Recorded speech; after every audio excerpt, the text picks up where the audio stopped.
If you need a little bit of youth mixed in with your twink, sit down. The FBI will be with you in just a minute.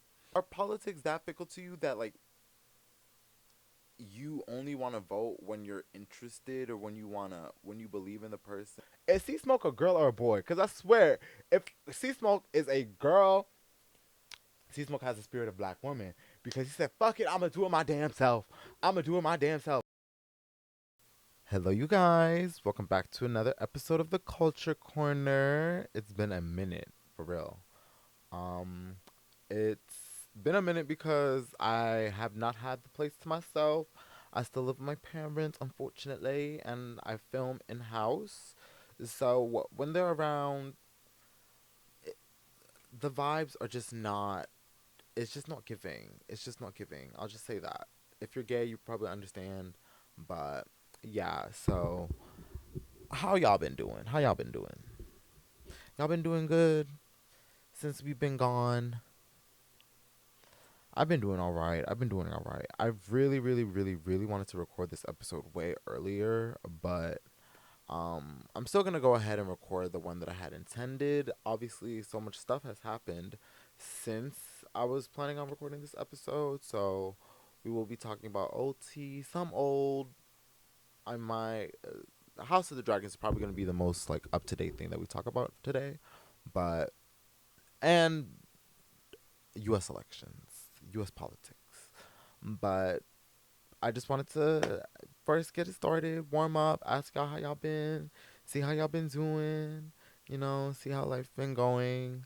Life has been treading on for me, but I'm glad to be back in front of the camera, back in front of y'all, doing this again. So it's another solo episode. So we're gonna get into. It's gonna be very light. If it's short, it's short.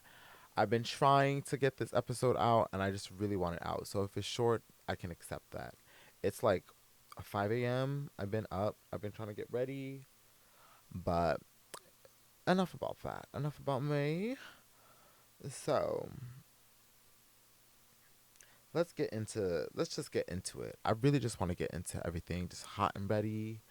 We could talk later. We could talk details later. We could catch up later.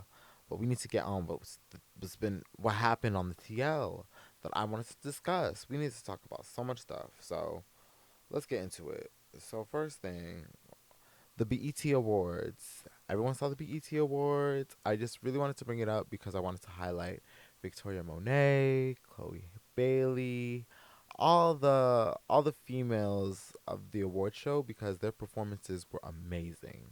Victoria's was amazing. Her tribute to Usher was amazing.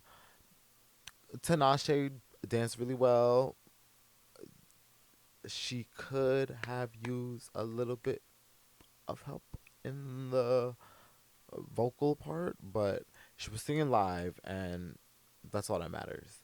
Um, Tiana Taylor was good in it. Like everybody was just doing their thing, so I thought that was really nice. Victoria Monet's performance was really, really, really good. Glorilla's performance was well as well. Megan the Stallion's performance was really good. I saw both of them in concert, which I'm very lucky that I got to see. So I'm happy about that. Yay, yay. Megan body looks unreal in person. Megan's body looks unreal in person. Let me tell you. When I went to that concert and I saw her, like, I've been to a lot of concerts and I've seen the stars like bodies up close and stuff like that. I'm like, okay, it's giving, it's giving. I don't know what it is about Megan's body. Megan's body just looked. You see what I'm saying?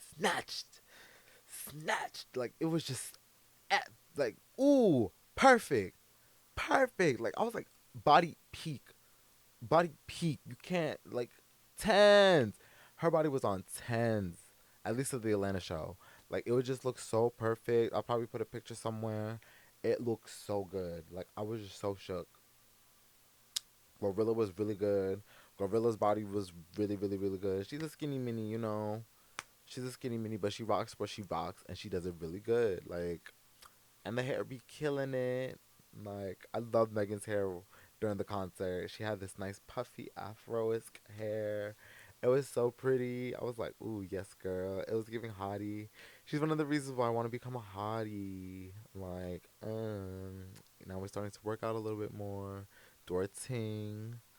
Um, but yeah, it was Megan's concert was really good, and the BET performances were really good.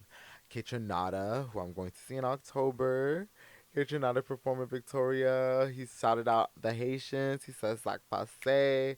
We were out there. We were doing the thing. It was good. I liked it. I really, really did. Okay. Next thing we need to talk about is Lisa's single, Rockstar.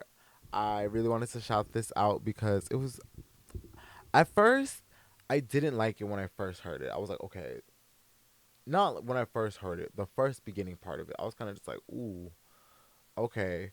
But as the song progressed, it got better and better and better. And now I have to listen to the extended version. Like, it's, I don't know really why, but I just feel like it's just a superior version. I just love the end, the sample, like her dance when she's.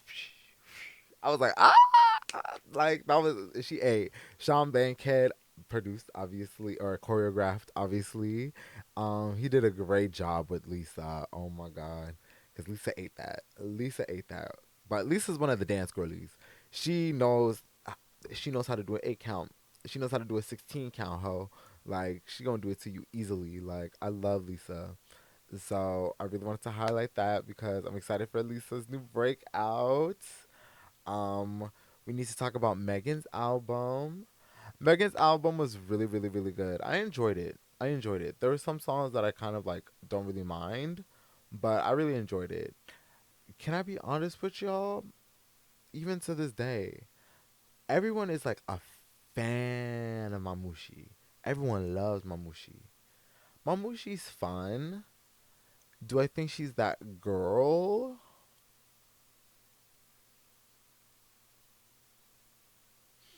No. And let me tell you why. I don't know. Like it's just that's the song is for me. It's just fun. Like I and I'm gonna be really honest. The Yuki Chiba verse on it for me, it it didn't do it for me. It didn't do it for me. I know a lot of the girls love it. I'm so happy for him. I'm so happy that this is like a breakout thing. I'm so happy for Japan because I know it's really really hard for like Japanese artists to kind of break into like America or for anybody to listen to them unless they're in anime. So in terms of that, I'm really really happy that he has come out of that kind of. But I've heard some of his other stuff before and like at least one. I've heard one of his like other songs, and it was like a feature on another song, I think. And I was like, okay, he could come up with something a little bit better. But I think if the song is what I think it is, which I think it was just like a song that they just kind of made together in the studio, like when they hung out in Japan, because we saw them hanging out together. Like if it was just something like that, like it was just like, oh, a cute little song, okay, that's what it gives. That's what it gives. If this was just like a standalone single, if she released this when she was in Japan, I would have loved it way more. But in terms of receiving with the whole album and hearing everything, I was kind of just like,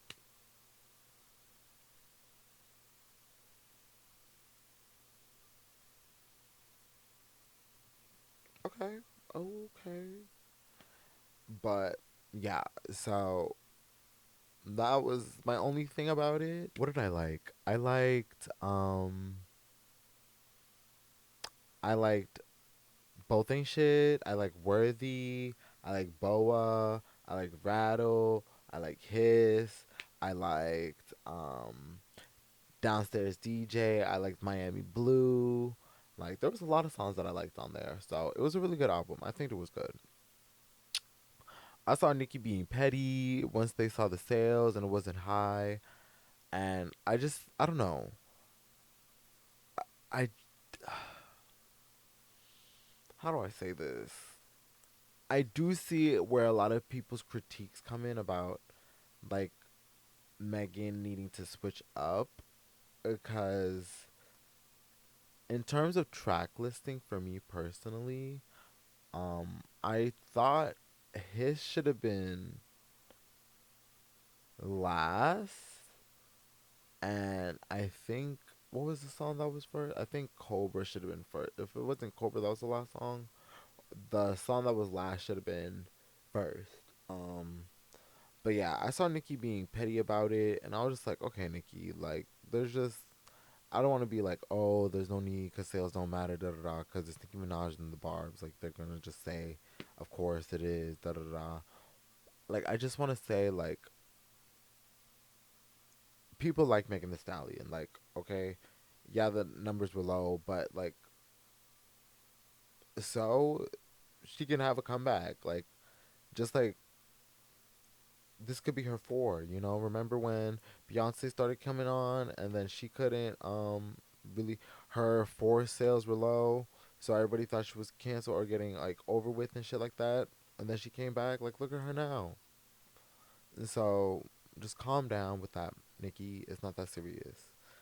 Megan, it was a good album. I want to see. I don't know. I want to see Story. I want to see Story next time. Like, give me a story. Kesha's new song. Have y'all heard Kesha's new song? Kesha's new song, Joyride. I enjoy it. It's really fun. Like, at first I was kind of like, okay, that's cute. But the more you listen to it, the more it kind of just gets into your, like, veins. Beat bit bitch, come inside. Get in loser for the Joyride. Like, she chewed that down. Chewed that down. All right. Next topic we have is the UK heat. Apparently this summer has been one of the hottest for the UK. I think they just went through a heat wave. Um, hopefully everyone is okay. Hopefully everyone is safe over there. But a lot of the Americans were giving them slack. They were giving them flack because they were just like, oh, 23 degrees, that's like 70 degrees. That's not that bad. And a lot of the Brits were like, "Oh no, we don't have AC like y'all. Da da da. Our houses are made of stone. This, that, and the third." And I was like, "Okay," but my thing is, y'all were making fun of Americans, or y'all always critique Americans about that shit now, especially with AC. But look at y'all looking like SpongeBob, fish out of water, talking about I need it. That's just the funny part to me. I understand it. I understand it's different situations, but Americans caught so much slack for it. I mean, I'm American, so I guess it was us. We caught so much slack for it just for y'all to be kind of like in the situation of needing it. Global warming is real, y'all. Wake up, wake up. Like, let's continue. Um, where do I want to go next? Let's talk about let's talk about the presidential debate really quickly. So this has been a developing story that has developed three times since I put this on the log. So we first had the presidential debate, which was a shit show. Two old people kind of going at it, very confused at each other. Did not look good. Ooh, let me make sure that's better. Okay, so we had the presidential debate. Everybody is looking at each other very confused because everybody is confused because everybody's old. Then we have the failed assassination attempt of Donald Trump. The failed assassination attempt of Donald Trump. Donald Trump got clipped, not shot. He got clipped, not shot.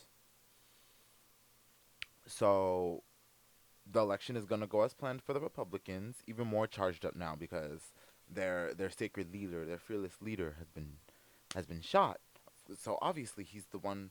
He's in line with Martin Luther King. He's in line with Malcolm X. He's in line with all these other people who have been shot for their beliefs. So obviously we must go out and support.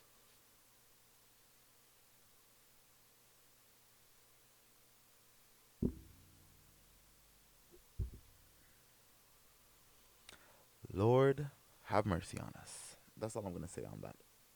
That's all I'm gonna say about that. The memes were funny. We were cracking jokes. Black community said we don't give a ass clot. We don't give a damn. And the black community has moved on. I don't know what's going on the Republican side, but I know they're charging up. I know they're getting ready to come out to the polls. I know they're ready to make America great again. Like, so that happens. Joe Biden does nothing. Obviously, he can't do anything. What is he supposed to do? So he says, "What is the best way for me to be? What is the best way for the Democrats to win? Not even Joe Biden. What is the best way for the Democrats to win?" Everybody, I think the shot is what broke the camel's back. If we're being honest, everybody's talking about Joe Biden having something. He might be sick, so that's why he's going down. I think it's they realized that Joe and Trump, they were probably like right here, right here. To be honest, and because Trump got shot, everybody knew, oop, oop, oop, he really could win. He really could win. So I think what everybody realizes the best way to do it is just to pivot. You lost. Everybody told Joe Biden, you lost. You lost before the election even started. Sorry. That shot, you can't beat that. You can't top that. There's nothing you can do, especially with what's going on in your mind, which is not a lot these days. Not a lot. You walking off to go get ice cream. You going this, that, and the third. You calling people wrong things. Trump's confused. Like Trump's over here showing you out. He's over here showing you out. Talking about I'm confused, and I don't even think he knows what he's saying. Like you look like a dumbass, and you're the president. So yeah, it was best to drop down. But my thing is, and I'm not gonna get too much into it because I'm not a really political person. And when we do politics, I kind of want another voice to be here, just because I don't want to be feel like I'm ranting on about this this country's politics, especially me not being as like aware of everything. I know about stuff, but like I'm not the best person to be talking about governmental issues with. I am just a one person, so let's just put that on the table. However, sorry, what I was saying is what pisses me off about the whole situation of this um of of America is that I feel like Joe Biden was being very selfish in the beginning because no offense, no shade, no tea, the nominee should have always went to Kamala. Kamala should have always been our choice, but I think it's just custom for the if you have the ability to serve a second term that you become the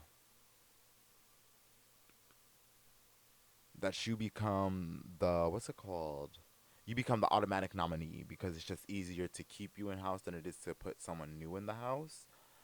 And that's fair. That's fair, kind of sorta. That's fair. But it doesn't do me well that Joe Biden, this white man, was holding on to his power, holding on to his ability to have power until he couldn't anymore. So then he does the selfless thing and he gives his spot to Kamala, a half black woman. So now she has to put in double the work that she, on top of the double work that she already has to because she's already a biracial black woman, double the work to do everything that had to be done earlier. So now we have to over here do campaigns and stuff like that. And don't get me wrong, she's broken records. I think she had like 81 million or 84 million donated to her in 24 hours. You know, surprise release, no promo, no radio play, no nothing, no nothing. So like, yes, everybody's excited about it, but it's like she has to do twice as much work. She doesn't get as long as a campaign. She has to campaign twice as hard. The way that I'm seeing Kamala Harris video ads every other video on every every freaking social media app. I'm seeing them on Twitter. I'm seeing them on YouTube. I'm seeing them on Instagram. I'm seeing them on everywhere. She's putting in the work. And so for us to for her to have to come in this late in the game to kind of fix America, it's annoying. And the thing that's I'm very worried about is this enough? Was this enough for Democrats to actually start caring? I'm talking about Democrats as like people who call themselves Democrats, Democrats and liberals. Was that is that enough for them to start caring about this situation? Like they weren't gonna, there's a lot of people who are like, I'm not voting for anybody because I just don't like the way that this is gonna go. I'm not voting for anybody. I'm not voting for anybody. I'm not voting for anybody. And now that Kamala Harris has come in, now everyone has like this resurgence of things. Now everyone wants to come to the front lines. They want to come and fight. And I'm really like,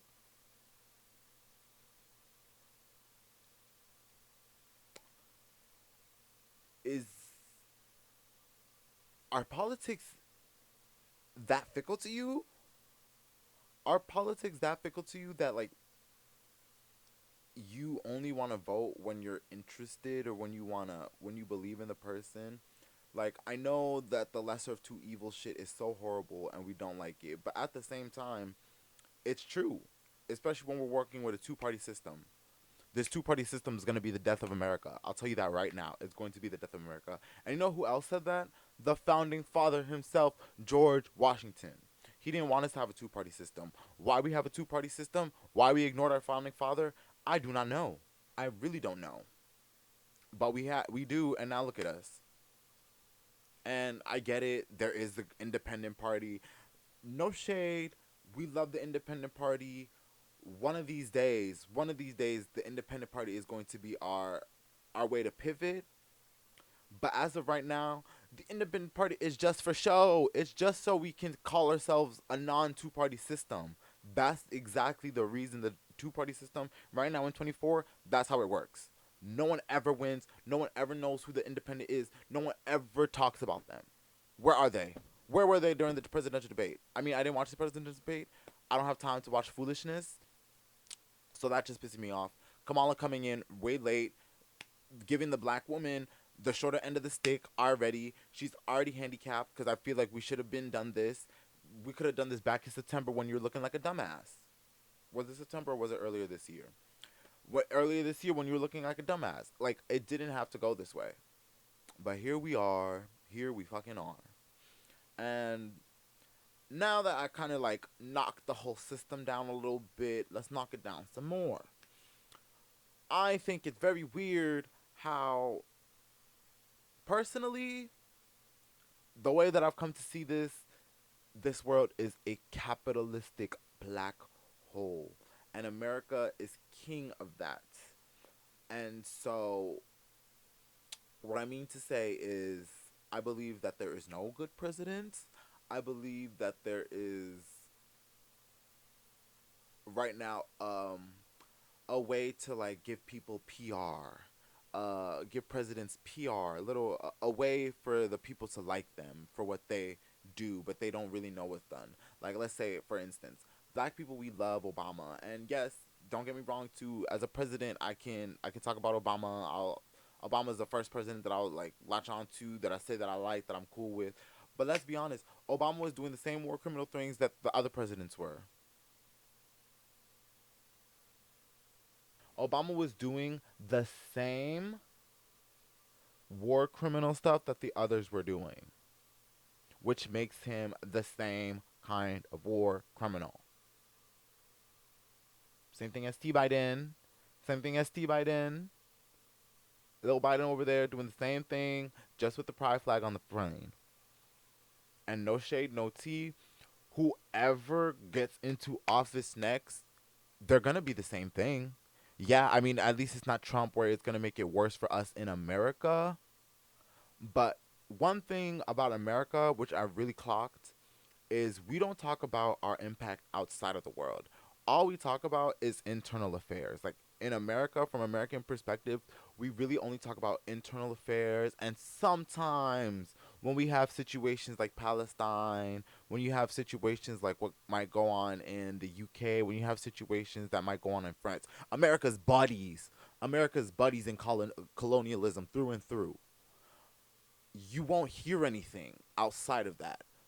but the impact America has on the world is huge. There are so many communities outside of America that actually have some qualms with America, that are actually like, you know what? You know what? America, you're not right. You're not right. You're not right for that. You're not right for that. One community I'm specifically speaking on, as someone who's one of them, is Haitians. A lot of people don't know this, but Haiti used to be a territory of America.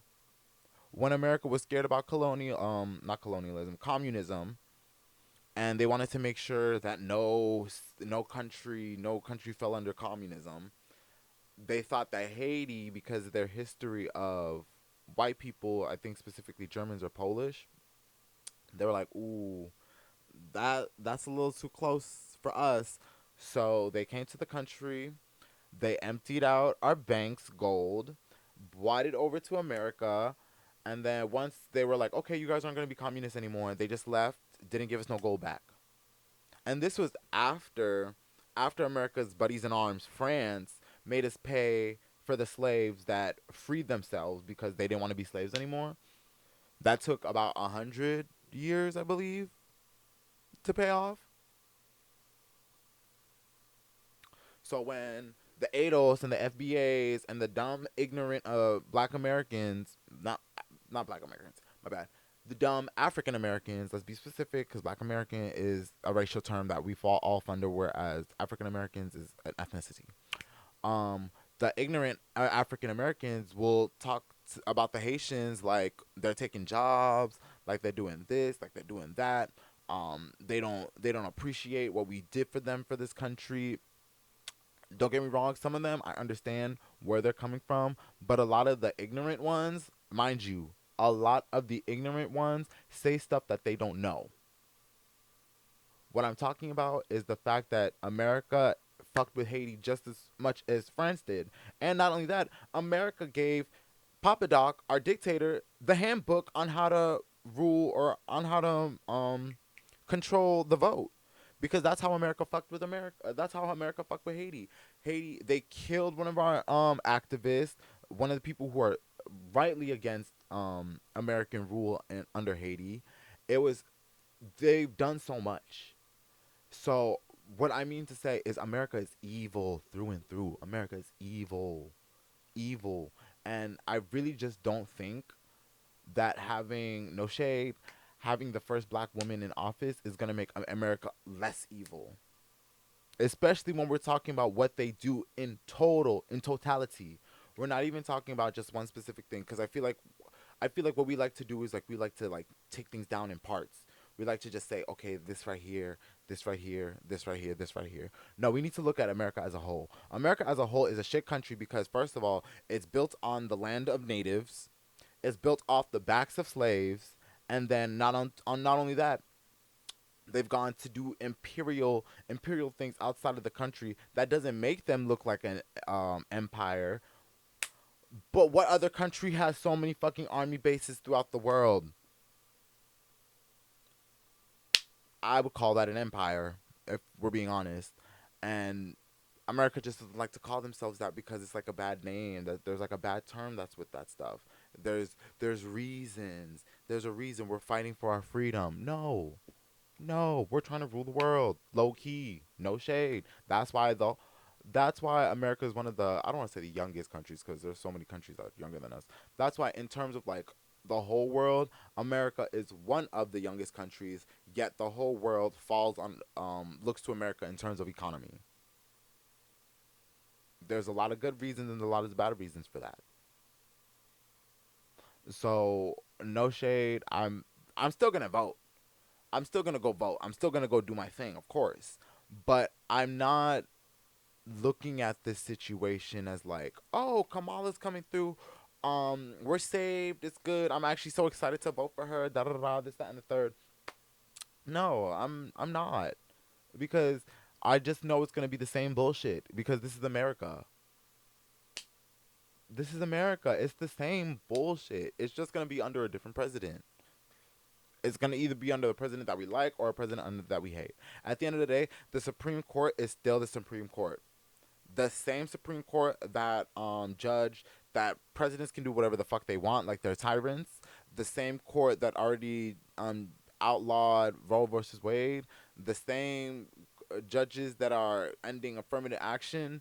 They're still on the courts, babe. So it's gonna continue. Everyone votes for the president. No one's voting for their local governments, which is actually we a lot of politicians can agree is more important. No one's voting for them. No one's going out to vote for their local governors, for their local mayors, for their districtmen, for their delegates, whatever. No one's going out and voting for those people, and those are the people that matter because those are the people that help instill things that actually come on later. So how is this country gonna get better? How is Kamala gonna magically just come into office and make things better when she's the vice president? She's the vice president. I really, really can't tell you the vice president's job outside of stepping up for the president when the president's not there. But she's been here for 4 years already. So I just don't like how everyone's kind of just like, there is this PR thing going on where everyone's just trying to kind of clear. Everyone's all of a sudden, mind you, trying to clear Kamala's name. We've all called Kamala for like the whole 4 years of her term. No one had any reason to defend her until it was time for her to become president. Which I obviously get. Like, obviously, they have to clear it up because it's time for her to become president. But no one cared until now. Y'all didn't care until now. So, what's going on? And that's what I'm talking about. It's the hypocrisy of it all. It's the hypocrisy of it all. And I'm just tired of American politics. It's a bunch of he said, she said. And it's a bunch of this or that. And it's a bunch of nothing. And personally, I hope, I hope, I hope that we can come out of this on top to where we can get at least some type of decency or regularity in this country. Because like I'm honestly tired of it being so polarizing. It's tired being polarizing. This is too much. This is very much too much. Like, what's going on in the world, what's going on in America, if you actually are somebody who cares, it can get overwhelming. And I feel like that's coming from me who doesn't even like dip into this stuff. There are people who are activists, there are people who actually put themselves in the front lines, there are people who are actually doing stuff to help the world way more than I am. The only thing I'm doing is making a podcast, and at this rate, no one's watching my shit. No one's watching my shit, so I'm not even making an impact as hard as like people are. So imagine how they feel about these situations. Imagine how they feel about this country. Imagine how they feel about this world. It's tired. It's tiring. It's tiring. And I'm not gonna sit here and be like, "Ooh, Kamala." Once Kamala comes in, it's all gonna be okay. It's not. It's not, because half of y'all didn't vote for your local government, so it's not gonna be okay. We have to call each other out, y'all. We have to call each other out. Like, as much as it is, like, Kamala has a lot of work to do, so do we. And I've talked about this in previous podcasts too. We have to do the work to go out and vote. We have to do the work to understand how our government works. We have to do the work to understand what's going on, because that's the reason why America sucks. Nobody knows what's fucking going on in the government. Everyone has this dumbass idea, and the politicians just let it go because all you got to do is just go out and vote, go out and vote, go out and vote. No, learn what these people's politics are. Learn what these people's policies are. Learn what these people have to say about our country. Learn what these people want to do with the country. Like, we have the obligation to do that because this is the country that everyone wants to stay in, right? This is the country that we all have to fight for, right? Me, I really wish I could just leave this country and go to somewhere else, maybe somewhere in the Caribbean, maybe somewhere in Africa. But, babes, I'm gay. I'm gay. It sucks, but America is one of the best places to be, and that's crazy because it's very shaky right now. It's very, very shaky right now. Who knows? Who knows? Who knows? So we gotta come through with all this. I have to deal with this. And before the black people say, "Oh, that's right. That's why you can't go back to your country," shut the fuck up. Black community all around the world is homophobic. That's the whole reason why I can't go to another black country. Because let me tell you, besides South Africa, South Africa actually has gay marriage. So, but there are also a bunch of white people there. and there's like a whole politics. So like I don't know, but South Africa right now is like the only place that I could go to in like a black country that I could go to that would accept me for being gay. It sucks. It sucks. It does. But yeah, like that's my little rant on American politics. I just wanted to throw that out there. I really want us to kind of pay attention to what's going on because you guys, it's not going to get better. If your focus is only on the president, I'm telling you, this world is not going to get better.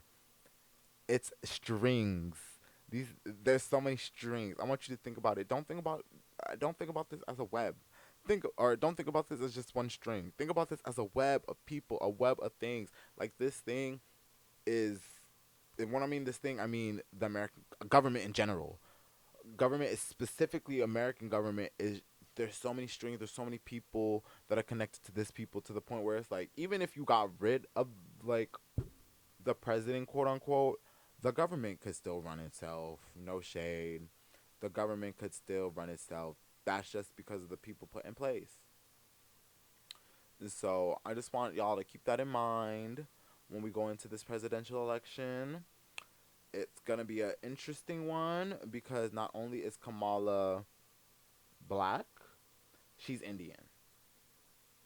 So it's not the same situation where Barack Obama was black and white. Let me tell you, that combination in America, that's the combination that's gonna end racism. That's what everybody believes. Every time you go on a fucking interracial YouTube page or interracial TikTok, everyone's like, "Oh, that's the world. This is the way that the world should be. You guys are fixing the world. Da da da. Doing all this, that, and the third. Da da da. This, that, and the third. Oh, black and white love. It's what the world needs. This, that, and the third." Everyone genuinely believes that interracial love is gonna heal the world. Like, what can you do about that?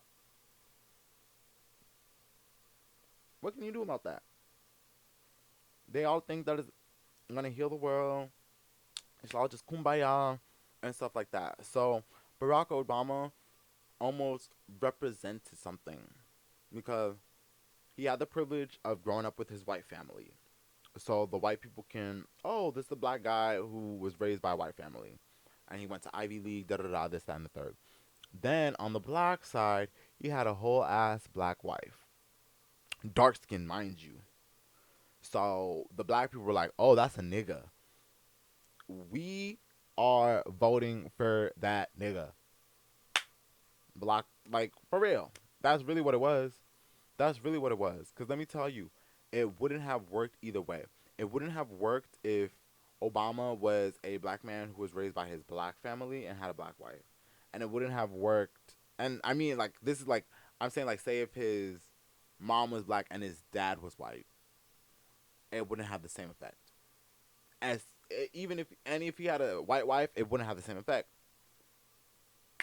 So he was just the perfect combo to kind of just rally everyone up as much as possible. And he especially came out of after the Bush presidency. A lot of people weren't fucking with Bush, even Republicans, because just like there was a lot of things that happened during Bush's presidency. We're not gonna get into the mysticisms of who. We're not gonna point fingers. A lot of stuff happened during the Bush presidency. Everybody was sick of it. Everybody was done. Everybody was done. So honestly, like I just feel like Obama just looked like the opposite of that as well. If you notice, a lot of the times when you look at presidential elections, the time when a new president comes in, it's usually because they're coming in like almost exactly like the opposite of that person. Like I think when Nixon got elected, he was essentially the opposite of President Carter, which no one liked at the time. I think we can look back at Carter's presidency and see he tried. A lot of things maybe didn't go his way, but he tried. He specifically tried to do things good, but he wasn't allowed it. It what didn't happen. So a lot of things kind of just went to shit during Carter's presidency. But then we talk about Nixon's. But yeah, or Reagan's. I forget which one. Either way, some white person. But yeah, this presidency should be very interesting. Is all I have to say. And One more thing I kind of wanted to talk about. I kind of wanted to talk about on the TL before we get into the new segment that I kind of made. Um, we have to talk about Austin Wolf. So, if you weren't there during the end of Pride ended with a bang because famous porn star Austin Wolf was arrested for child pornography. Like, if we're gonna be honest, he got uh, he got arrested for that. He got arrested because he liked things with minors, and I think the response from the community, it was all over the place. There were memes, there were jokes, there were people who were saying we should take it more seriously. There was a lot of things going on, and first of all, let's clear some stuff up. I think when we, how do I put this without sounding crazy? Okay, so the thing with the Austin Wild situation is that everybody and their mom made jokes essentially implying that he liked kids, that he liked minors. There are so many people who, once they turned 18, they were like, yeah, he hit me up. Like, the second I turned 18, he hit me up. We all saw this man move, and we all joked about it, and we all keyed. For it to come out that he actually is that, um, how do I say this? Like, it was a joke before. Of course, the joke is gonna continue. Like, I get that this is a very serious matter that we're discussing, and like, there was a horrible, horrible. He had a video of like a 10-year-old, like literally a 10-year-old, and it's bad. But like, this has this has been an open secret essentially for years. We've all knew, we've all understood, we've all saw the patterns, we saw all seen the actions. No one had anything to say about it. Everybody kept their mouth shut. No one called the police. Then when the police catch him, everyone has all this and that to say about it. And that's kind of where I'm just like, okay, y'all, you can't be hypocritical about this because this was an open joke for years, and no one was talking about how it was serious then. That I want to state it that way because I don't want it to seem like I don't agree with them, or I don't think it's, or I think it's a laughing matter. I'm just saying in this particular scenario, this has been something that we all knew. We all knew about it. We all knew about it. No one did not know about it. So you guys can't sit here and be like, "Oh, um okay, now it's a serious matter." Yes, it's a serious matter, but it has always been a serious matter and no one did anything about it. Like, I remember during this whole situation, one of these guys tweeted out like one of the messages that he sent to Austin Wolf about how he kind of regretted being with him at once he turned 18. He was very confused. He was very fresh from life, very still wet basically, and he just feels like he felt violated by Austin Wolf. And Austin Wolf's response was, "Dude, you were 18. Leave me alone." And then he automatically got blocked. The signs were there. And he posted that like years ago. Like, the signs were there. Everybody has been saying this stuff, but no one had proof. No one wanted to say anything, so everybody just left it alone. Before this, he was literally doing basically Palestine porn videos on men.com. Then all this happens. Men.com's like, "Oh my god, we didn't know. We're gonna take down all his stuff. Da da da. This, that, and the third." And it's just like, okay, okay. His obsessions with twinks, and I personally, okay, I love the little people in porn.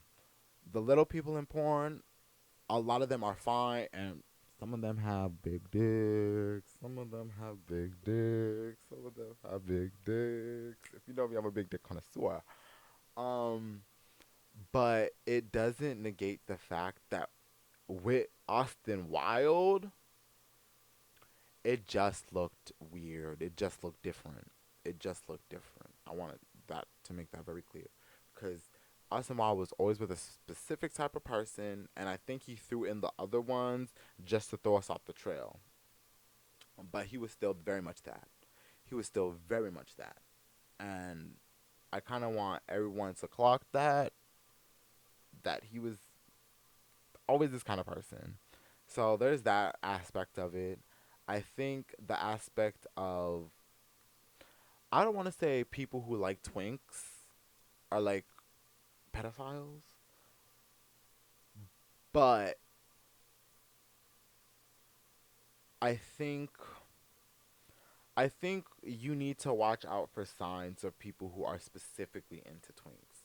I think younger twinks, mind you, because let me tell you, excuse me, let me tell you, younger twinks are a very specific breed of twink. There are a lot of people who have not technically experienced twink death. One person is Tom Daly. I don't know how old Tom Daly is, but like he's that professional Olympic swimmer. He's fine. I don't care what people say. Um, he hasn't experienced twink death. Who else? Fucking, there's this YouTuber. He looks way younger for his age. Damon Dominique, if you know about him, he's like this traveler. He currently is located in France, speaks French, American, but he is very much twink, and he's like in his 30s. If I'm not mistaken, he's already like 31, 32. He might just be 30, but he's still in his 30s. Still haven't. He's still twinking it up. I say this to say that there are older twinks that y'all can get with. If twink is your body type, you don't have to go for a 18 to 20-year-old. Especially when you're pushing 30, 35, 40, 45, 50. Once you start getting up in those range and you're only looking for 20-year-olds, it starts getting weird. So if you're one of the people who are just like, twinks are my thing, it doesn't matter. You could be a 60-year-old twink. I'm still going to fuck you. You're excused from this conversation. If you need a little bit of youth mixed in with your twink, sit down. The FBI will be with you in just a minute. So I think we need to start kind of like, I don't want to see fleshing these people out, because at the end of the day, like, sexual attraction is sexual attraction. But I think we need to start noticing these things. I think we need to start clocking these things. I think we need to start making differences when we talk about people who do these things, because I think that's important. So like, there's so many people, like I said, they'll they'll do it with anybody. They'll do it with anybody, twink or not. Like, you really can't, like, their attraction is almost is like a bouncy ball on four walls. Like, it's just all over the place. Whereas you have people who are literally dribbling that um, young twink fantasy, young twink attraction, young twink fetish, whatever, like a basketball. Bop, bop, bop, bop, bop. Same play, same thing. A B A B A B A B. So I just think we need to watch out for that, because I don't think everybody who has like a twink fetish is necessarily like the same as Austin Wolf, but I think there are a lot more predators in our mix than we probably know, because they hide under the ideal of a twink. Do you get me? Do you get me? Okay. So on top of that, what else do we have to discuss on this situation? Um, I want to discuss the big age differences in the gay community, and why we don't, like, I feel like, I don't know, this whole situation with Austin Wilde and age gaps, I think there's something connected. I really do. I really think there's something connected about that, because a lot of the times when you go on YouTube, I love me at YouTube, I love the gays. If you found the love of your life, don't worry about me. Don't listen to me. Just say fuck me and move on. But a lot of the times we will see relationships where there's a huge age gap in between them, especially for the gay people, and no one says anything. Like, and I'd be watching a lot of YouTube videos about like YouTube videos, YouTube shorts, a lot of YouTube things about like kind of age gap relationships. And there's one that I watched, and a lot of people in the comments, they were very much like, "Oh, I have a 25-year age gap. I have a 30-year age gap. I have a 15-year age gap between me and my partner, and we're better than ever." And I'll never forget the specific one, that there's this one comment in specific. It was like, age just nothing but a number. So go out and find who you love. And I was kind of like, mm, I don't like the way that that's said because I, how do I say this without getting canceled by these people? I do think there is an importance in age, and I do think yes, there are some age couples that really just are. They work together. They're great. They're perfect for each other. I also think that there are age groups that are kind of not that. They're not that. Um, like there was this one Instagram short that I saw. It was like, oh, my man in 1987. This man is in the army. This man is serving in the army. Looks old in the army. He's like me in 1987. It's him as a baby. That's when I get freaked out. When I start putting the Back to the Future plot in y'all story, I start getting creeped out. It's like, imagine you go back to the future and your adopted parent or your one of your biological parents, da da da, they're gay, whatever. Um, you go back in time and you're like, okay, let me see them. You see one of your parents, they're teenagers, maybe even a grown adult, 2021, drinking out on the streets. And then you go to your mom's house, she's a baby. He's a baby. He's a baby.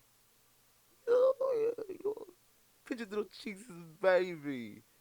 And these are the people that are going to conjoin and make a loving relationship. 21-year age difference.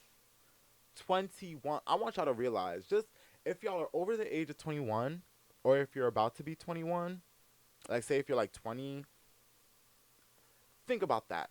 Think about what you're either going to do on your 21st birthday, or think about what you did on your 21st birthday. Okay? Look at what point you are in life, and just remember where you came from. Remember where you came from. Remember the high school.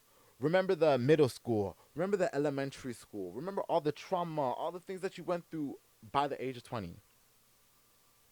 Your partner hasn't even gone through a single thing. And it's just a number.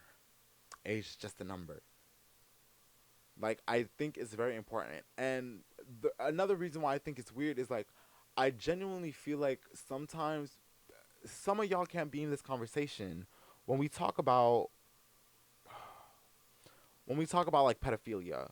Like, when it's a girl and a guy, a 30-year-old cannot go out with a 20-year-old without it looking weird. But for whatever reason, in what's it called? In gayland, a 25-year-old can date a 50-year-old, no questions asked. No questions asked. If y'all are in love, y'all are in love.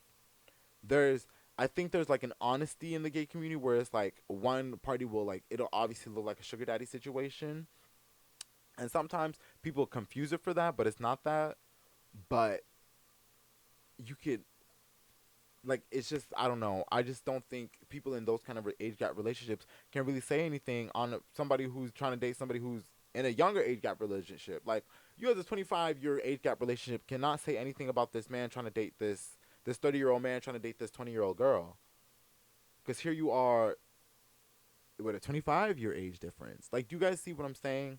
Comment down below if you see what I'm saying. It makes no sense for y'all to kind of have any qualms with people who want to date younger because look at you. Look how young you dated. Look how old you dated. And then you want to talk about pedophilia. You can't, boo. You can't. And I do think there is an age where that stops being a thing. Like, I feel like once everybody's over the age of 40, technically, I feel like it don't matter.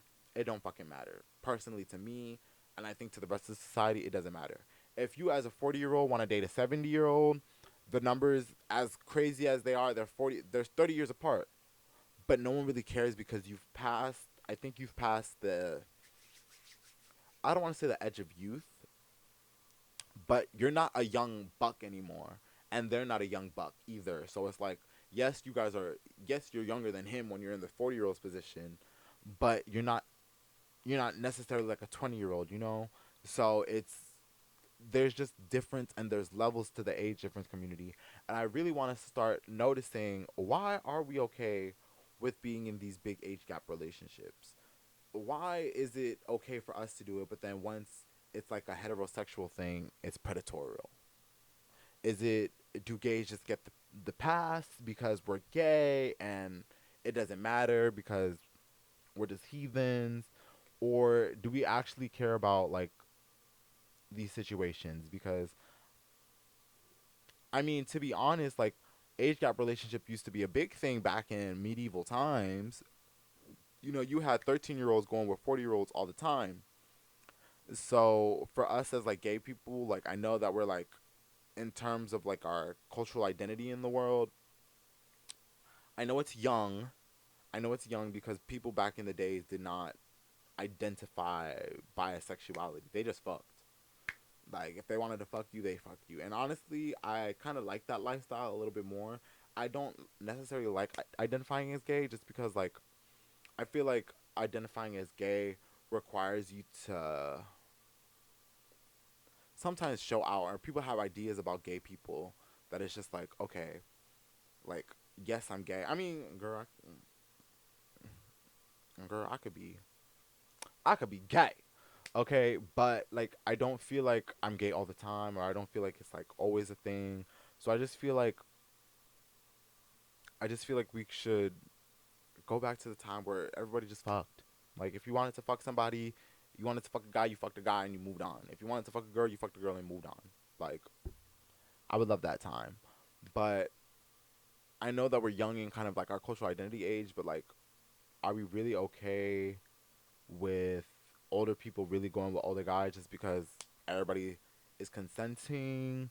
Or is there actual situation on our hands where we have older people constantly looking out for younger people and kind of preying on them? Because a lot of people have the stories. We all we all have the stories about when we were 18 dealing with people way older than us. 40, 50. Girl, I was in the parks. I was in old people's houses getting dick down, okay?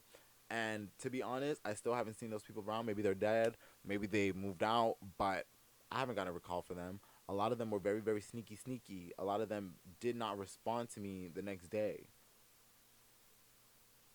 And these were the people older than me. They weren't my age mates. These were the people older than me. So when do we start talking about the toxicity that this kind of area of the gay community has and the damage that it does to the community? When are we going to start talking about it? Because if we all have, especially when we all realize we were gay at a young age, like, if we all have these stories, me, who lived in a small town at the time versus someone who lived in a big city, if we all have these stories, what's going on? What's going on? What's going on? How do we fix it? How do we fix it? That's what I want us to talk about. I don't know the answer. I don't know if I'm right. I don't know if I'm wrong. I want us to start the conversation and see what can we do to make sure people who are PDF files are not just living in our shadows, are not just walking around us. Like, we need to be able that to protect this community, because to be honest, this community has never been really protected, never been well protected. Like, yes, we have been able to protect ourselves. Yes, we've been able to do a lot of things, but we've done that under times of oppression, I guess, because there weren't, like, in the 80s, there weren't laws about like gay stuff. Like, everybody was just going by what was T. We didn't the gay identity wasn't really formed yet as it is now, because like most of the gay identity that we form today comes from the backs of the gay people of the 80s and the 90s, who unfortunately we don't have because of the AIDS epidemic. We don't have um a lot of our cultural icons. We do not have a lot of our historians. We do not have a lot of our people that could help us shape that helped shape help shape us, basically. We don't have them anymore. So like, a lot of us is like, it's it's coming from this walled area or this memorialistic area. It's not living culture. We almost have to kind of like remember the culture and kind of like try to transform it from that. It's not necessarily the pass down like it usually has or it usually is. So now that we have a lot more people coming out as gay, now that we have a lot more elders in the community, now that we have a lot more people that are like able to tell us situations, I think we are now forming we are starting to get our stuff together. I think we're starting to get our things together. I think that the conversation that we're starting to have is good and healthy. And I am very excited to see where the gay community goes. But I think we do need to talk about age gap communities. So, what do you guys think? Comment down below. Tell me, because I'm already here renting in my room. I need y'all to know. I want to know what y'all think about this. But yes, that was kind of my get into it section because that's what I really wanted to get into. I wanted to get into the age gap in the gay community. I wanted to get into the presidential debate. I wanted to get into Trump getting shot, and I wanted to get into Biden dropping out. I put it all in the TL because that's what was on the TL, but we just got into it immediately. And so, yeah, that's it for the TL and get into it. I promise you guys I will get the format right one of these days for the segments that we have. It's going to be nice. I love the podcast that I did last time with my friend Kiana. I feel like that one came out really perfect. If my dumb ass remember to record myself, I'll tell you guys. I have real quick. Let's just get into behind the scenes real quick. I guess I have a Zoom recorder. The Zoom recorder records the voices, obviously, and if you don't press one of these buttons, it's not gonna record your mic. My dumbass didn't press record on my mic. I have Kiana's vocals. I don't have my vocals. So that's why we had the camera audio on last episode. Sorry about that. If we ever post these online, it's going to be very shitty audio, but it's better than no audio. I'll tell you that. And so that's why I posted it because the episode I think was just too good to not post. And I'm pretty sure it's the most watched episode that I have, which I'm really proud of because that one, I kind of, that one had a little bit more heart in it. I'll just say. That one had a little bit more heart. Maybe it's from personal experience, maybe from the stories, but that one had a little bit of me in it. So, but yeah, so that was my little rant this episode. It might be a short one, it might be a long one. Let's see. Um Now let's get into recaps. Final thing of the day is House of the Dragons. Have y'all been watching House of the Dragons? Hold up. Have y'all been watching House of the Dragons? Lord. House of the Dragons have been going off. There is, I think, two episodes left. Um, let's just get into the season. Let's just get into the season real quick. This season, first of all, I still stand on what I said. Season one should have been at least 2 seasons. At least. Ideal would be 3. At least 2. Season one should have been at least 2 seasons, so we could, I don't know, flesh out these characters more. Because I just feel like what they're doing with these characters and their arcs, there just needs to be more time for where they're trying to go. And it's just a lot. It's just a lot. There's a lot going on. Um, First off, we have the fact that Rhaenyra this season is very, very, very, very, very passive, which for me is kind of weird because how do I say this? Back in the day, she wasn't that passive. Like she was genuinely like I feel like she was genuinely like a firecracker as a child. Like she very much had a fire in her. She was a Targaryen. She had a very fiery personality. The way she did not want to be she did not want to be a mother. She didn't want to be pushing out no damn kids because she wanted to enjoy her inheritance. She wanted to be rich auntie, honestly. She wanted to enjoy her inheritance and Viserys was like, "Okay, nope."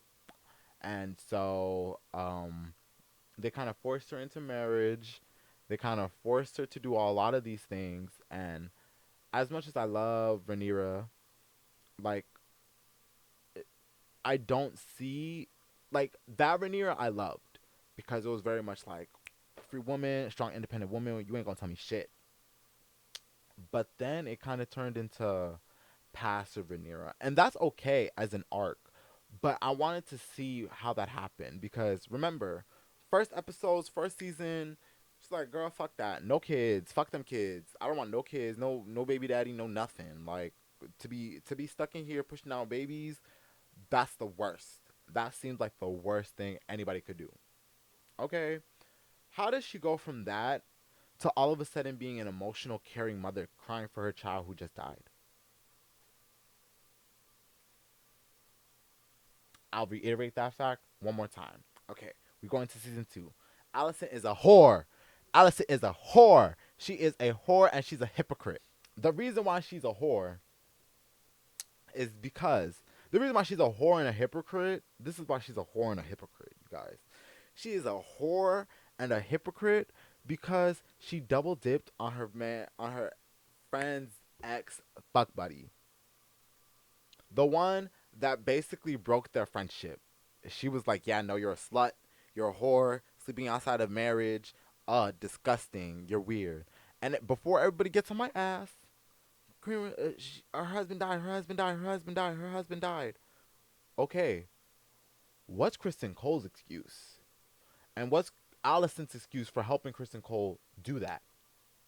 If it's all about pride and it's all about decency and it's all about rules, the rule is Kristen Cole is not supposed to be fucking anybody. He's not supposed to be sleeping with anybody. But yet he got two royal pussy under his belt. Hold up. Excuse me, y'all. As you know, it's only me in the building. So I gotta be cameraman and I gotta be. Oop. So I gotta be cameraman and I gotta be podcaster. So sorry about that. Little technical difficulty. Um, but yes, as I was saying, Rhaenyra this season, or we were talking about Allison. My bad. Allison and Kristen Cole being hypocrites and whores, and how Kristen Cole is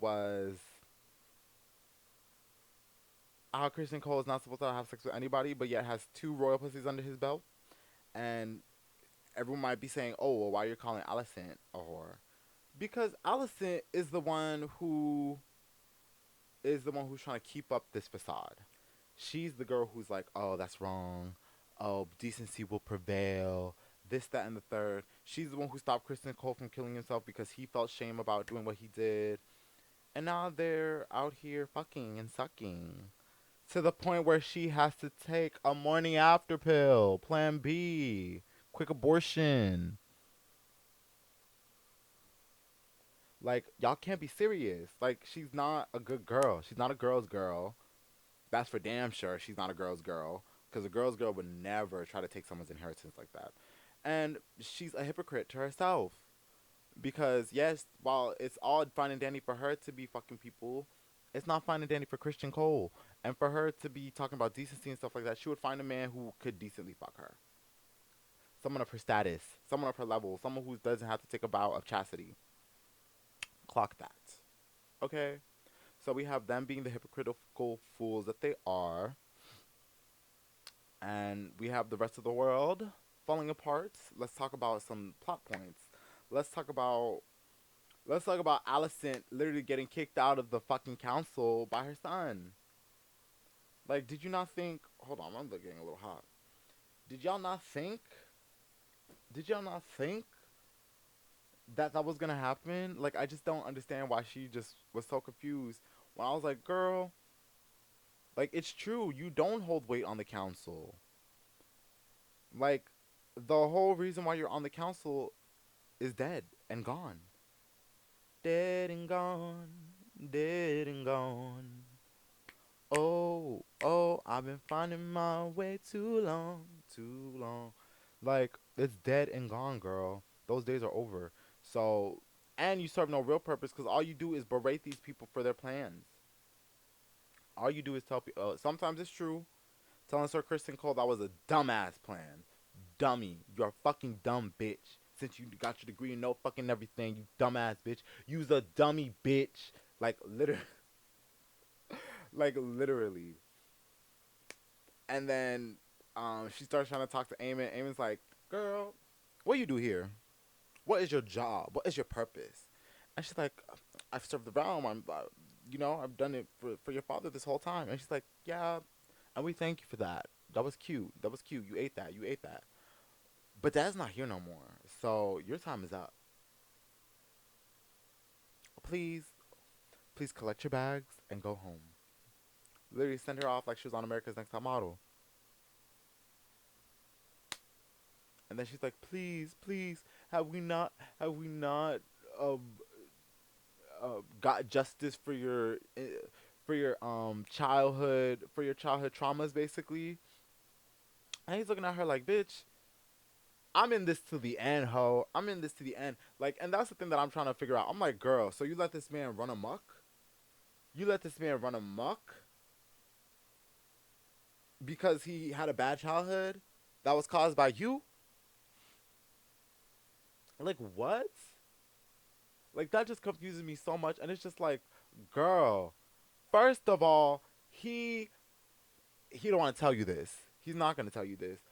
But he killed Luke. That's the whole reason why this thing is happening right now.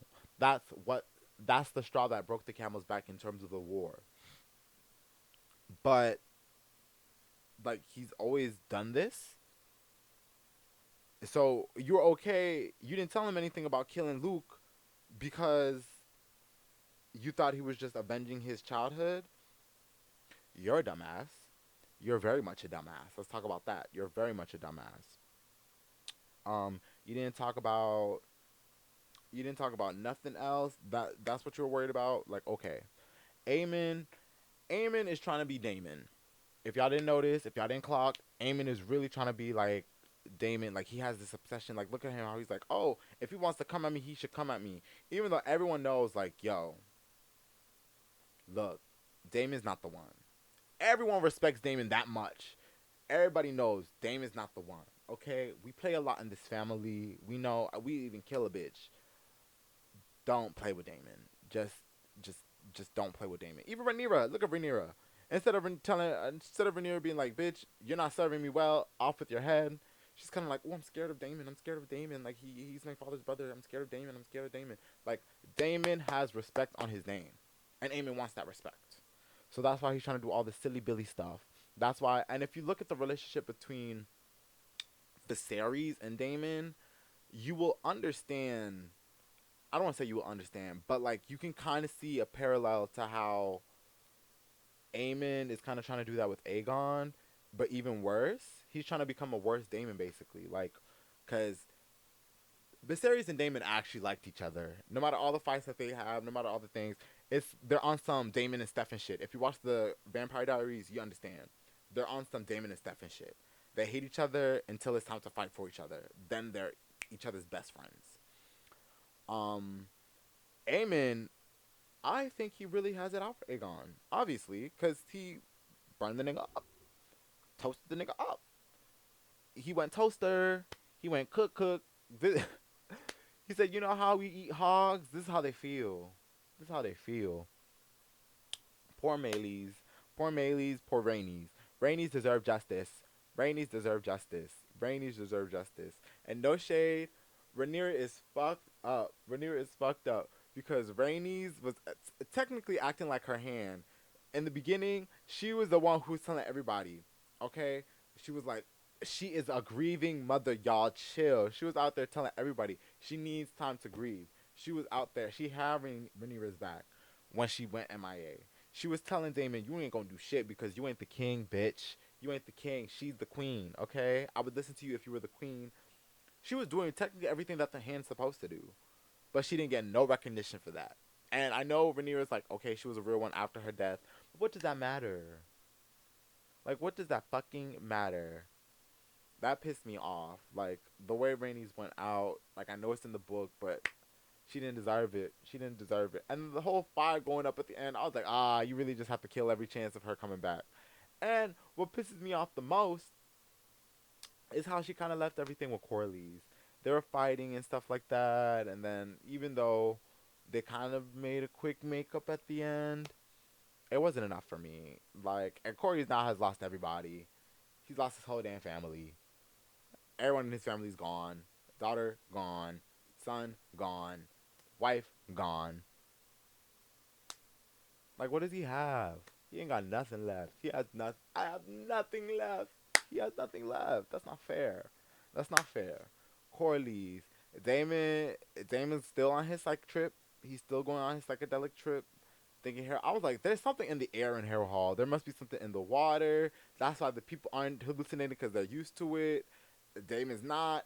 There's something going on over there because the way that he's hallucinating about all these people, the way he's hallucinating about fucking his mother, the way he's hallucinating about his brother, he's trying to either his mind is either trying to break apart or his mind is trying to mend together. Something of the two. Not one or the other. It's either one or the other, not both.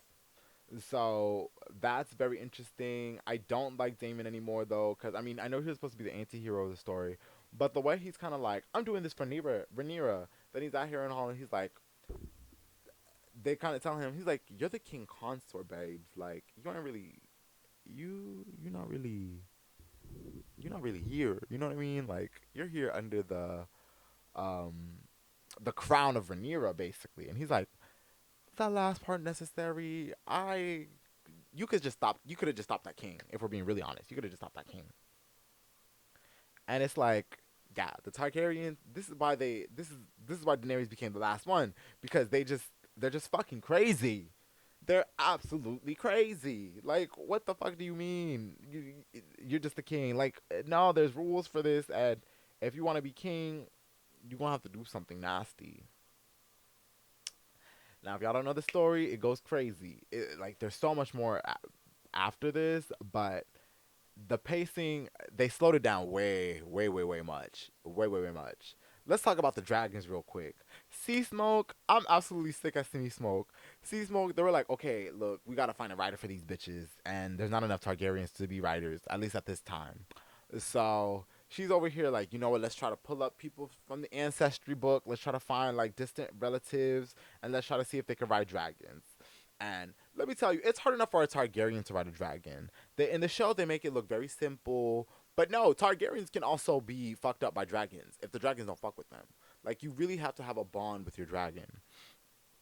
So, and they basically show that. Like, they basically show some of the rules that the Targaryens even have to follow. They were just like, don't show fear, da da da, this, that, and the third. And you know what I think happened? I think because of the Targaryen blood, he could sense. He was like, okay, this is a Targaryen. Okay. So Sea Smoke comes down. Mind you, Sea Smoke is Laenor's old dragon, the dragon that he abandoned to go be gay. Um, Sea Smoke goes and he's like, okay, I sense Targaryen. I sense Targaryen. I'm not sure, but I definitely sense Targaryen. So I'm a bow down. I'm a bow down, and let's see what's tea. So he starts rolling up on the dragon. Darkman's like, oh my god, I'm about to ride a dragon. I'm about to be that nigga. I'm about to be a first non-Targaryen who rides a dragon. Like I'm lit. I'm lit. I'm lit. He's like, I'm in there. I'm in there. I can't believe I did it. So the second he gets really close, like he's about to climb that dragon's back. I don't know. The dragon must have smelled something. He was like, ah, wait a minute. Wait. They not like us. They not like us. They not like us. He said, I'm sorry, babes. He said, I'm sorry, babes. No. Fire. He's like, no, you're not a Targaryen like that. You're not like us. Like, I like to relate it to like how white people are like, oh, I got 1%. I got 1% black. I can say nigga. I can say nigga. And it's like the dragon here comes to tell you, no, you can't. That's the same situation that went on right there. He was like, okay. And so, mind you, Sea Smoke has kind of been inside wherever they put the dragons for the minute. The minute this all goes down, he was like, y'all have me fucked up. Y'all have me fucked up. Who the fuck was that nigga? Why the fuck did y'all try to put someone who's not even a Targaryen on my back? Like, what is this? I need niggas. Where the hood niggas at? Where the hood niggas at? So then he goes off and finds him one. He goes off and flies to find him one. Okay? So Sea Smoke is over here like, you know what? Fuck it. They can't even do their damn job right. Let me do it my damn self. I'ma find my writer. I'ma do it my damn self. Is Sea Smoke a girl or a boy? Because I swear, if Sea Smoke is a girl, Sea Smoke has the spirit of black woman. Because he said, fuck it, I'ma do it my damn self. I'ma do it my damn self. Don't send Don't send a man to do a dragon's fucking job. So he went out and he found the darkest skinned nigga that he could find. He said, you know, where the hood niggas at? Where the hood niggas at? Where the hood Targaryens at? And he found him one. Little boy running. He said, oh shit, there's a dragon in the air. Boom. All of a sudden he says, wait a minute. That dragon looking at me. What's going on here on this day? Why is this dragon looking at me? Eh, eh. So the dragon's like, hey boo, what's up? What's tea? Nigga starts running. He's like, yo, I don't want no smoke. I don't want no smoke. I don't want no smoke, see smoke. I don't want no smoke. See smoke said, why are you running? Why are you running? Why are you running? It's a privilege. It's a cost a billion to look this good. Bitch. So then see smoke finally catches up to him. He's like, there you are, nigga. I've been looking for a hood nigga. You my hood nigga. It's ride or die now. It's till the wheels fall off now. We in this together. We're all in this together. Once we know that we're all stars, and we see that. That's what Cecil said. Because he said, it's you and me together till the end. I'll be your shotgun rider till the day I die. Literally. Cecil come. He shook still because, I mean, big ass dragon come looking for you. You're not going to understand he means to ride you. But mind you, this is the man who wanted to be a Targaryen, who wanted to be claimed by Velaryon. Quickest way to be claimed by the Targaryens is to ride one of their fucking dragons. You know? So then we have... Now we're just discussing the last episode that I saw. Shoot. Okay. So then we have Mysaria and Rhaenyra who come in at this point. Mysaria and Rhaenyra, they're talking about each other. They're talking about how they trust each other. They're talking about the Rhaenyra, what's her face? Mysaria's past, and like how her father abused her, and how he kind of left her stranded, pregnant, and how she would never trust anyone after that moment. Mind you, Rhaenyra's like, oh my god, I relate, like I feel you. She's been like, she's almost been kind of like hand of the king to Mysaria a little bit, or to Rhaenyra. So she's like, oh my god, I feel you, girl. That's so sad. I'm so sorry. Like pain. They kind of trauma bond. They kind of come close to each other. They hug. Very intense hug. Very intense. I was like, okay. Okay. This is very... a long hug. So then they look each other. I was like, he just gotta give me that look. When he give me that look, then the penny's coming off. That's what it was giving. Because right afterwards, they're like... and they start making out. Like, they start making out. They start mouthing. They start lip-syncing. And I know at this point, even me, I was kind of like, whoa, okay, the show added something that the books did not have. I didn't read the books, mind you. I just watched a YouTube video that talked about the books. So, she was like, okay. I was like, okay, they're definitely going off script for this. But obviously me being a gay person, I'm not mad. But me knowing how Hollywood works with gay characters, I am a little mad because if either this is the only kiss that they give, that's kind of insulting. If this is the only kind of woo moment that they have, it's annoying because it's just like, okay, why did you use that then? Like, you could have used any other moment. You could have used any other tea. Why did you just have to make it a gay thing? Like, it didn't necessarily have to be a gay thing.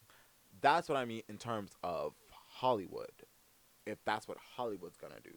The writers, they gotta keep it up. You know what I mean? Like, I'm not saying they have to have a full-blown sapphic women love women relationship, but the sexual tension needs to at least be there for until they break up or until they fall out of each other. But and you know, with Game of Thrones or House of Dragon pace thing, that could be next episode. Next episode, 5 years later, all of a sudden they broke up. Same thing it was with like Mysaria and Daemon. And from what I read on that episode, apparently that was not scripted. Like they, Emma Darcy, and I don't remember the actor who plays Mysaria's name. I'm sorry about that. Um, or she also, she basically said that like they both planned that together. They just said like that just seemed like it was like right, and it did. It did. It could have not. It could have not had it, but it was a if you have a queer eye, it was like the perfect moment to add that there. So I see that. So I just really hope that they follow through with it and stuff like that. And I remember what she said. She didn't answer the question when they're like, "Oh, what is this gonna lead to?" Um, but they said basically that everything that she does for the small people. So obviously, that I take that as Miss Hart still has it in for herself, and if she needs to disalign with Rhaenyra, she will. And I feel like she's gonna be one of the reasons why stuff happens to Rhaenyra. Maybe not in like a conscious way, but shit's gonna happen. Shit's gonna happen.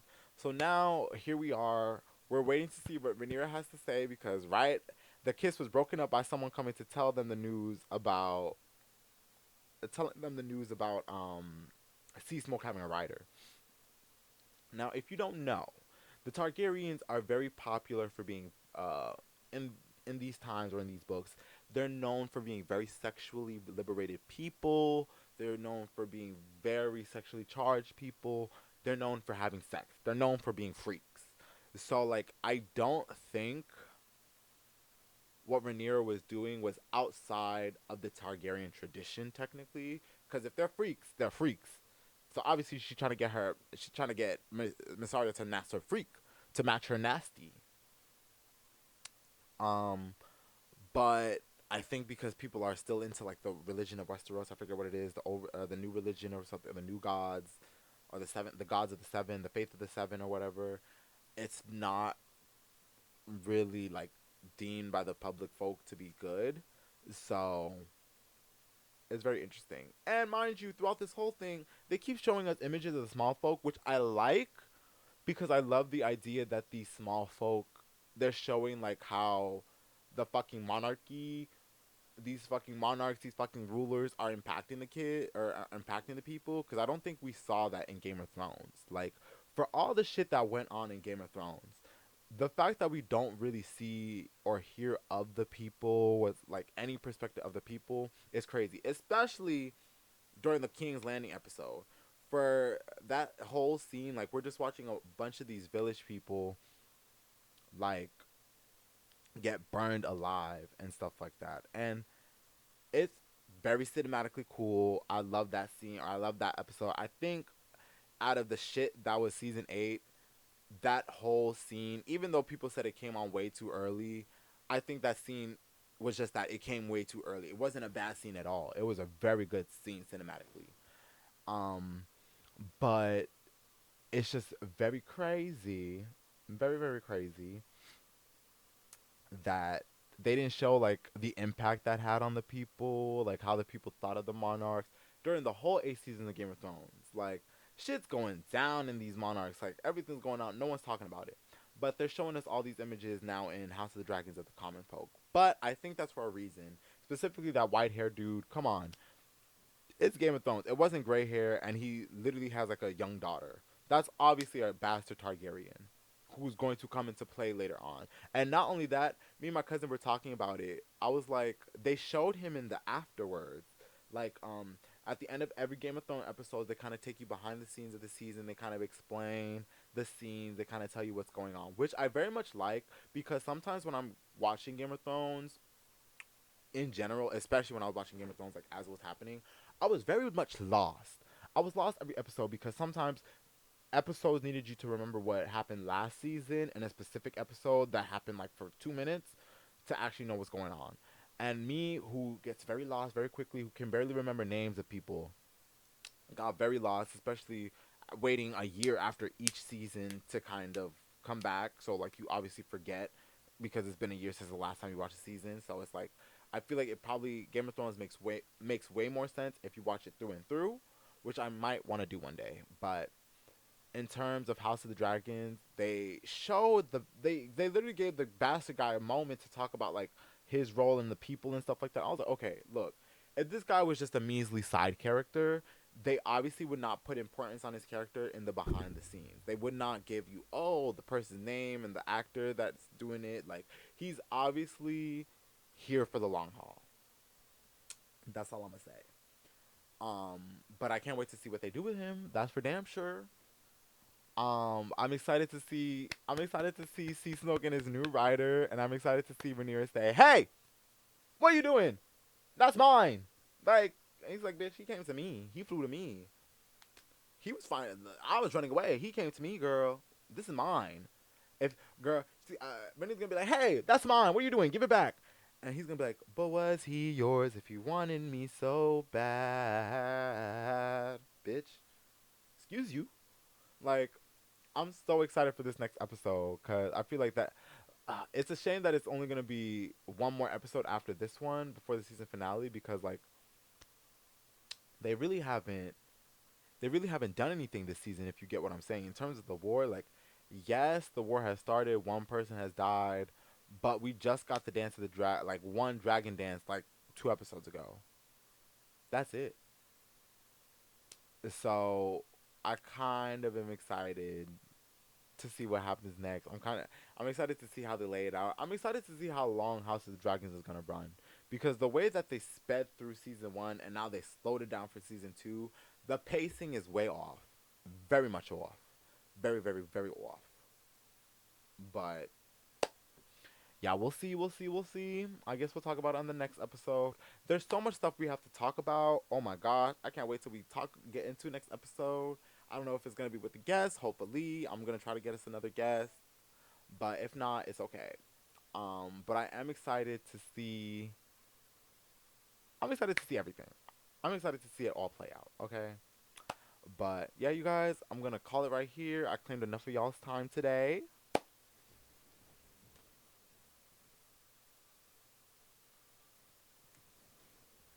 Ooh. I claimed enough of y'all's time today. I did my little thing. I don't know if this is gonna be a permanent set. I like this as a solo podcast. I don't know. I kind of like being in the bed. It's very more intimate. It's kind of more personal. Like I don't know. I like it. But thank you guys. If you watched and listened to the end, I love you, love you, love you, love you, love you, love you. Um. Oh, I wanted to tell you guys. I forgot to remind me. This reminds me now.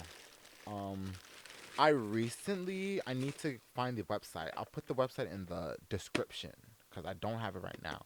But I was able to get two free HIV testing kits online, which I we just talked about last episode it being important to get tested and stuff like that. And I mean, even though this isn't testing for all STDs, having a home HIV kit for free, there's no excuse. That I'm just gonna say there's no excuse not to have it.